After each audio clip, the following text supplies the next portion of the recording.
जो बच्चों हम लोग जो टॉपिक है हमारा वो है लिमिट एंड डेरिवेटिव। ये क्लास 11th का बहुत ही अच्छा चैप्टर है।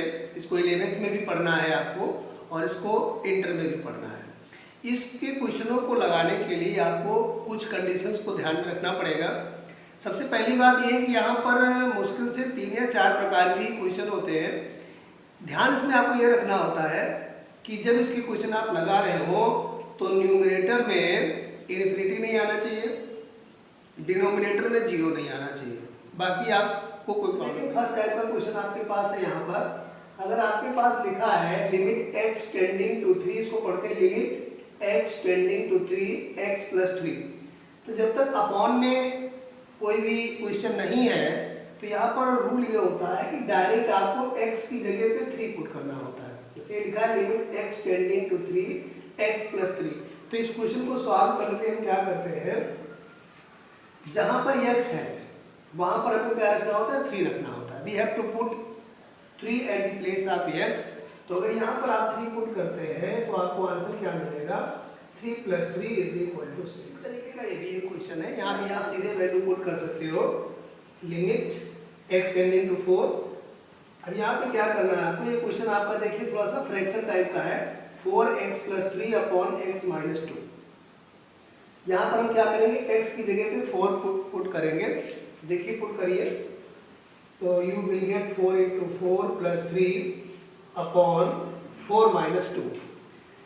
4 4 जा कितना होता है, 4 4 जा = 16 + 3 / 2 and you will get 19 / 2। This is the answer. अब इस जगह पे हम लोग आएंगे क्वेश्चन नंबर 3 पे। जब हम लोग आते हैं यहाँ पे देखिए लिखा है limit x tending to 2 3x² - x - 10 / x² - 4। अब यहाँ पर अगर x की वैल्यू आपने डायरेक्ट यहाँ पे 2 पुट कर दी तो समस्या क्या हो जाएगी, देखिए यहाँ पर 0 हो जाएगा। जैसे ही x की जगह पे आप 2 पुट करेंगे तो 2 का स्क्वायर क्या हो जाएगा, 4 4 - 4 = 0। तो अपॉन में मीन्स डिनोमिनेटर में 0 नहीं हो सकता, जबकि समथिंग अपॉन 0 = इन्फिनिटी होता है। तो इस लिमिट के केस में 0/0 ये नॉट डिफाइन होता है, ये नॉट डिफाइन होता है। 0/0 को हम लोग सेटिस्फाई नहीं करा सकते। तो यहाँ जब सॉल्व करेंगे आप तो 2 का स्क्वायर 4 4 - 4 you will get 0। सो यहाँ पर डायरेक्ट आप x = 2 पुट नहीं कर सकते जैसा यहाँ पर किया था। तो इसको थोड़ा सॉल्व करना पड़ेगा हमको। कैसे सॉल्व करेंगे, लिमिट x टेंडिंग टू 2। पहले इसको ये क्या देख रहे हैं आप, ये क्वाड्रेटिक इक्वेशन है। और क्वाड्रेटिक इक्वेशन कैसे सॉल्व की जाती है, 10 3 जा 30, 10 3 जा 30, 30 के जब फैक्टर करेंगे तो आपको क्या मिलेगा, 5 6 जा 30 होता है। इसको आप चाहे तो यहाँ सॉल्व कर सकते हैं, इस जगह सॉल्व करेंगे इसको। You will get 3x² - x - 10, 3 10 जा 30, 30 के फैक्टर करिए माइनस करने पर 1 आ जाए तो 6 - 5x - 10 and you will get 3x² - 6x + 5x - 10 x - 2 + 5 common and you will get x - 2। इसको सॉल्व करेंगे तो आपको यहाँ पर क्या मिल जाएगा, x - 2 and 3x + 5। ये हम लोगों ने यहाँ से सॉल्व करके पुट कर दिया। x² - 4 को भी आप सॉल्व कर सकते हो। x² है ये, 4 को हम क्या लिख सकते हैं, 2 का स्क्वायर। इसको ऐसे अभी आप लिख सकते हो, देखिएगा x² - 4 x² - 2² and you will get x + 2 and x - 2।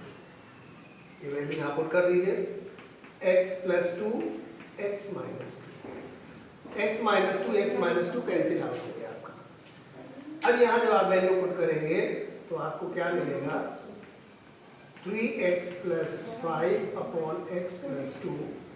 Now put the value x = 2 and we get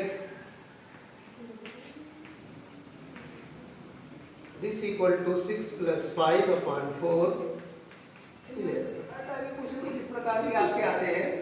यहाँ जैसे आप देख रहे हैं कि sin ax/bx, ये साइन का ये ट्रिग्नोमेट्रिक फंक्शन होता है। तो इसको सॉल्व करने के लिए अगर x की वैल्यू आप 0 पुट करेंगे तो अपॉन में 0 आ जाएगा, ऊपर भी 0 आ जाएगा। तो 0/0 टाइप का क्वेश्चन है जो कि सेटिस्फाई नहीं करेगा। साइन का कोई सीधा फार्मूला भी नहीं होता, a प्लस बी टाइप का होता तो सॉल्व करते। तो यहाँ पर हम न्यूमरेटर को या डिनोमिनेटर को सॉल्व नहीं कर सकते।